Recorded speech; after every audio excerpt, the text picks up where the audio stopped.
should all come up. And guess what? Guess what this dumbass didn't do? Oh boy, dumbo, there's why your controllers ain't working.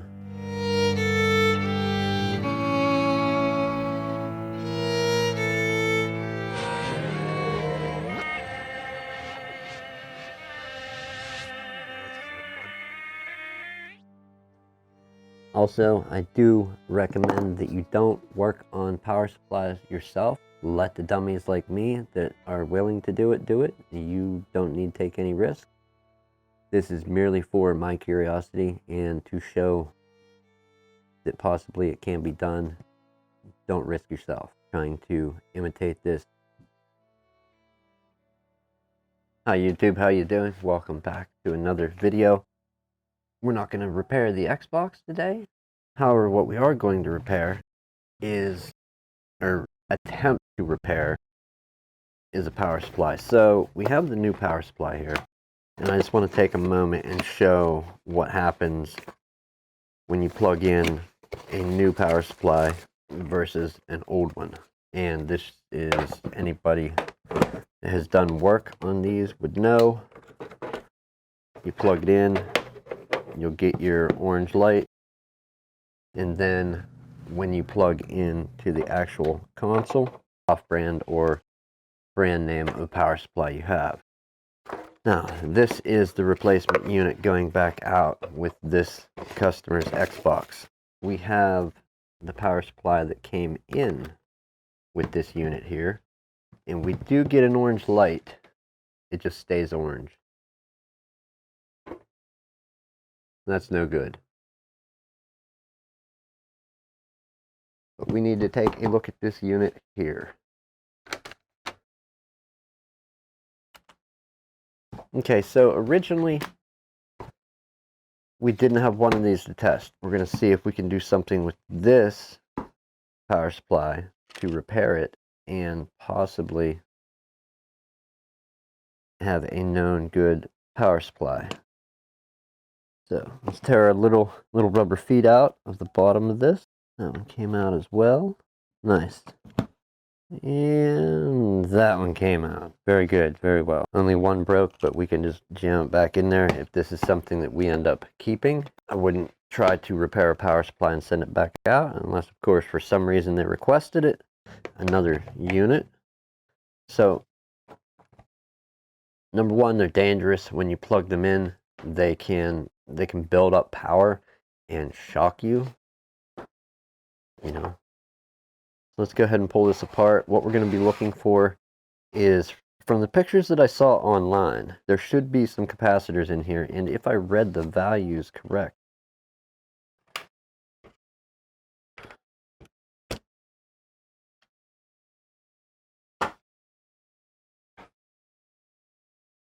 okay, so just taking a quick look, we can see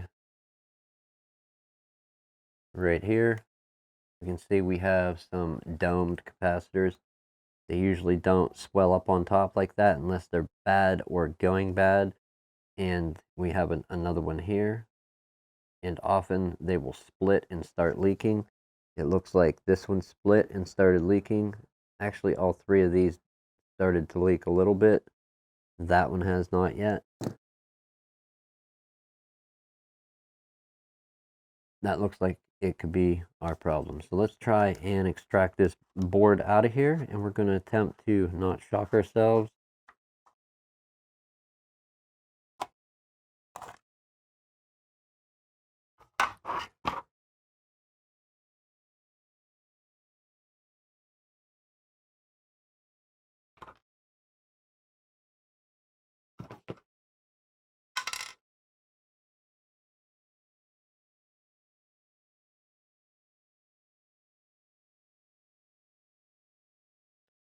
Absolutely kidding. Okay, so on this power supply we have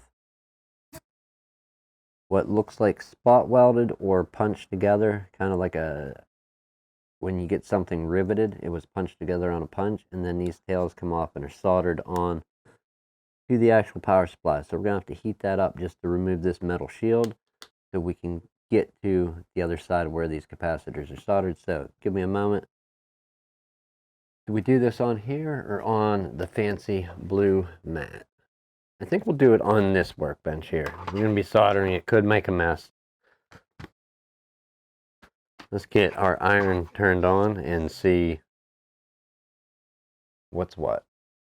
Start pulling some of this solder off of here.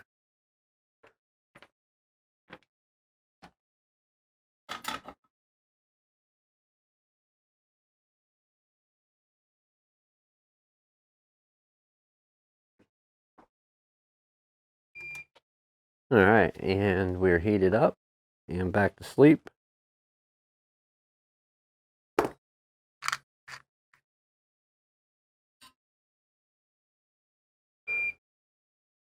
Now, we are unplugged from power. I didn't take and try and short anything out. Our 12 volt seems to, or well, the capacitors are malfunctioned. So let's try to pull some of this off of here. First, we're going to mix in some other solder, soften it up, mix some in that will make it easier to heat. This isn't low mount, but this is 60-40 mix, so it has a higher lead count than lead-free solder. Just I don't know if it's easier to clean up or just melts quicker at a lower temp, but we're going to attempt to pull a bunch of this off here so we can get this shield out of the way. There's quite a bit on there, I think. Are we free? We should be able to lift it on this end. We got the bigger part of that blob out of there. This side we need to be a little careful. As you can see, let's zoom down in further. We have some components. Looks like some resistors right there, and possibly some smaller stuff on this side, a capacitor, another resistor. So yeah, we don't want to go knocking any of those about if we can help it.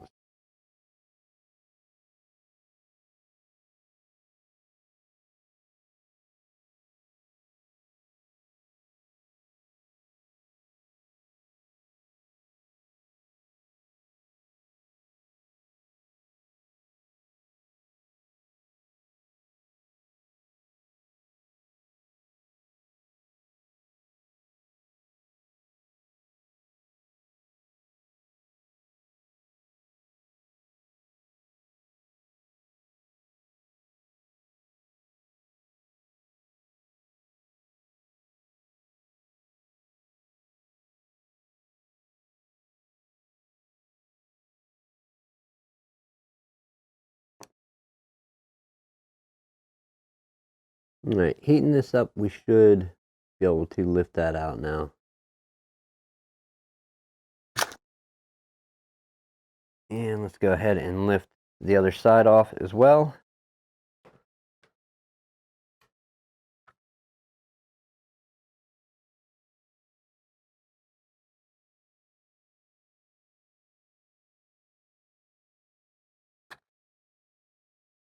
There we go. Looks like we have a little bit of cleanup. Let's get something to brush that off with. We're going to clean our iron and dock it. Sleep, little hacko, sleep.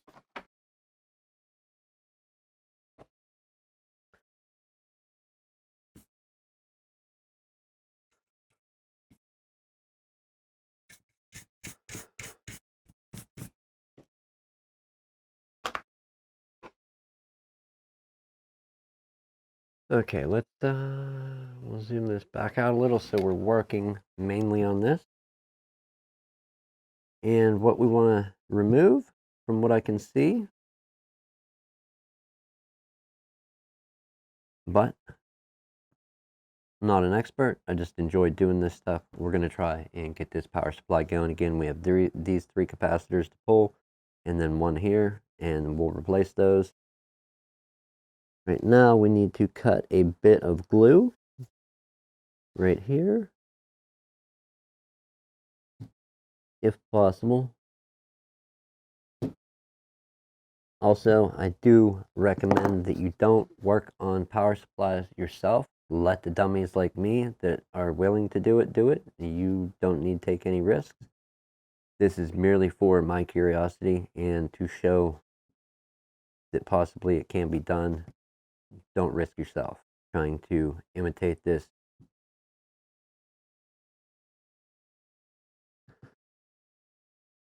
First things first, we need to find those capacitors on the back and what pins they are. So I'm guessing, well, not guessing, I mean, more than likely it's going to be here, here, there, and then I think those two.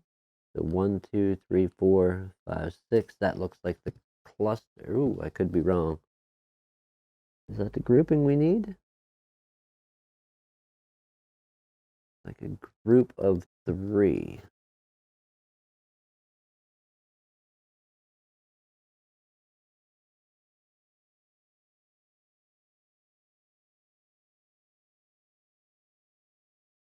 Yeah, okay, so it's going to be these two for this one. So let's go ahead and try and loosen those up. This is where you want to be very careful with what you're soldering. You don't want to start sparking stuff together that could still have a charge in it. Also, to give some rigidity to the system, I think we'll go there. That will keep it from rocking and tipping too much. And we're going to start working on getting this capacitor out. First thing, we're going to very quickly, let's go in and add some new solder to the area. Okay, so going with that, let's take and desolder here. I don't like desoldering around these small components. However, I think we can get in there and remove the solder from that capacitor, especially these ones, these pins, and it should make them easier to get out. How capacitors go on the board, they generally have a marking. So in this case, the negative leg of the capacitor is marked by the white dots and the white stripe down the side of it, and that would go toward our marked spot on this board right there. And our last pin here. We did pull a good amount of the solder off there, I think. We'll trim our wick back and go for one more pass across those to try and get that just that little bit more. We'll go down beside them for these outside two.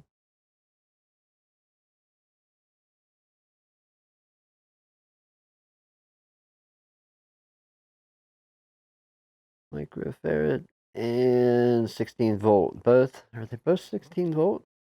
They are. All right. I believe I got my figures right looking at them. And I don't know that I said that right. If I didn't, we get to all laugh at me.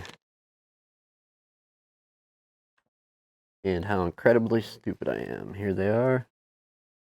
So, again, get off there. This one's a bit bigger, the replacement. But it is the same rating, 1500 and 16 volt. So bigger round, roughly the same height. Not bad. Okay, we want to take a look here so we see where the marked spot was. Right here, that's where our negative leg is going to go. Torturous. I'm trying to do it from the top. All right, so we'll feed that one through. There it goes. And then that one, we need to fit this down in. One capacitor replaced. We have to put the 3 in down here as well, and that requires the other ones. Okay, so very quickly we'll want to check that all these are the same spec that are going to be going in. So 2200, 16 volt, they all indeed do match.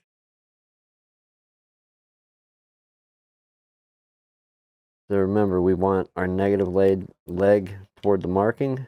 All right, all of our capacitors, we just took time and bent all of the leads. We're going to go ahead and add a dab of solder on each one quick. Okay, so we're going to take and press down on each one as we heat it. We want to get it close to the board. All right, they're not soldered by any means, but it is good enough to go and clip the legs shorter and much further out of our way. Go through, add some solder and see what the outcome is.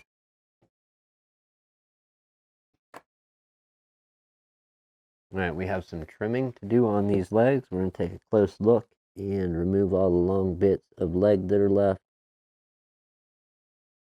Alright, nothing that's on there that isn't taller than stuff that had already been on there. We'll check our negative leg on each. If they're all in the right spot, let's undo our clamp. Let's go for putting this back in its correct location. We're going to put the other side on first.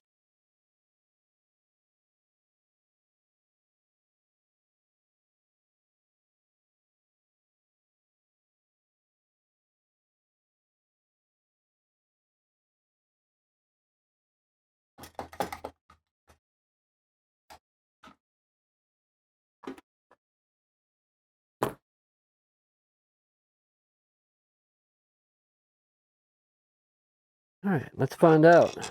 What is the verdict? Right, we need to know where the power light is. It would be this side. Try that. That seems much better of a fit now with that wire managed in a slightly different spot. All right, let's go ahead and cheat this. We're going to put, I don't know, it doesn't want to fit back together, so that's telling me something's up. Whatever's up is not.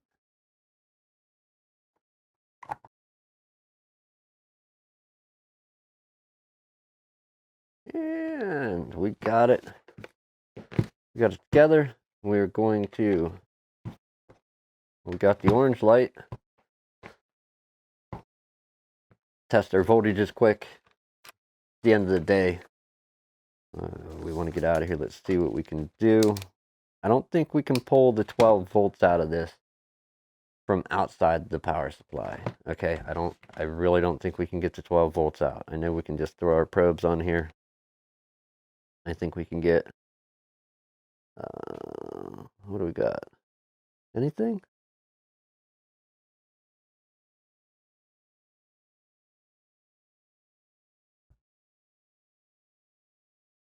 So we have our 5.1.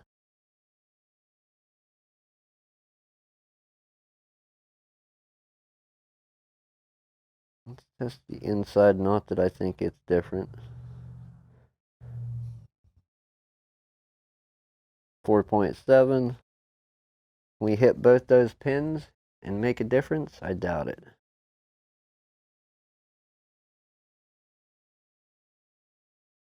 I really doubt it.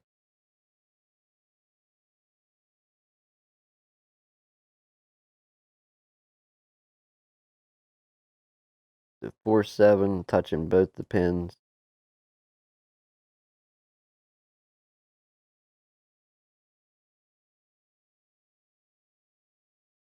Yeah, we're not pulling the 12, not that I know of. We're not pulling the 12 volts out of the power supply from the outside of it. If we go in and cut wires, we could take and, I think, connect the green and the white wire, and then it'll send our 12 volts out. Let's go ahead and plug this thing in and see what happens real quick.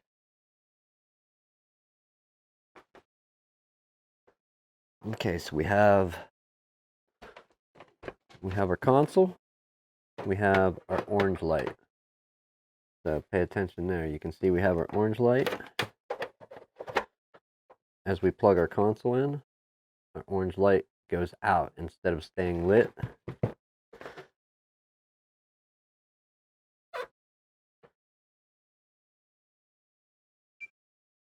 Okay, we can turn our console on. Unfortunately, how do we sync a controller? That's a disc.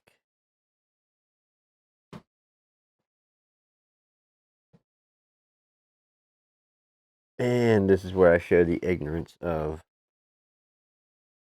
not knowing a damn thing about game consoles. can we just plug in USB and that's what'll pair the controller? Unless it got some dead batteries. Let's throw some batteries in it. Throw in some of them batteries. Batteries.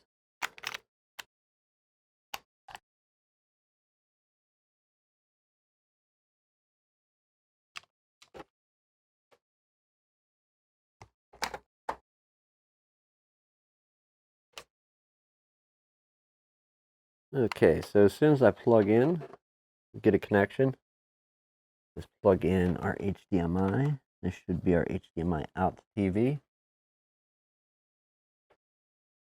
And indeed, it runs out to the TV. Let me flip to a...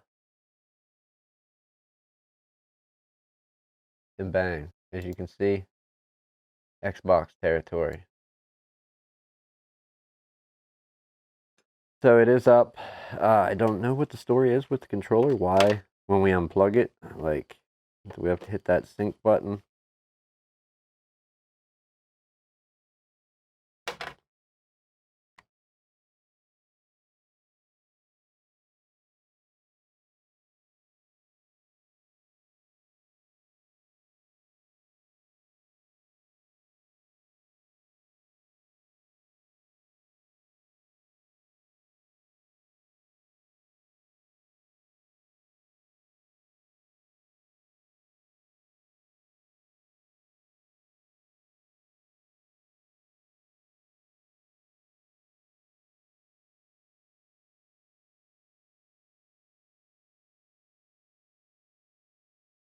Did we do a dum-dum and not connect the antenna? Alright, well, let's cable this thing up, and I'm going to press our button. Turn off this console. I'm going to lift all this crap up off here to make sure it's plugged into the board right. It's plugged in at all. This doesn't make sense that it would come in with controller sync and trying to leave with no controller sync. And having to plug it in, yeah, that's not an option, man. This should not be connected at all now. We just lift that. This should all come up. And guess what? Guess what this dumbass didn't do? Oh boy, dumbo, there's why your controllers ain't working. Like I said, if it ever hasn't been apparent how ignorant and stupid I am with consoles, here's record for the world. I understand, it happens, but it don't have to. And now, because I had to pull that up again, I want to check this again just to be sure that is solidly plugged in. That's not going to flop out. All the screws right back in. Let's see.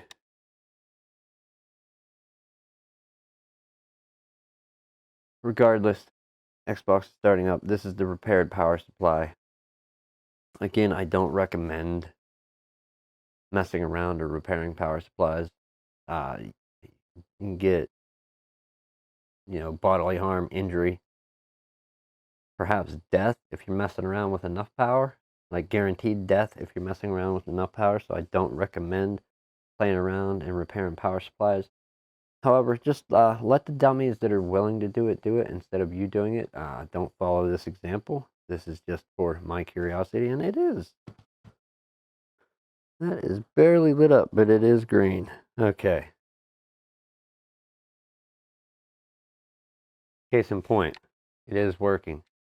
If you dig this content, we try to do stuff like this regularly. Fix stuff, repair stuff. Sometimes we win, a lot of times we lose. Point is, we keep trying to learn more and more. We're really ignorant in the console field, but it is something that I've done repairs with quite a few times over the years, just not near as much as with the computers.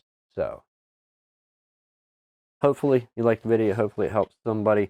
The 4 capacitors I replaced were 2200 microfarad 16 volt and 1500 microfarad 16 volt. 3 of the 22, 1 of the 1500.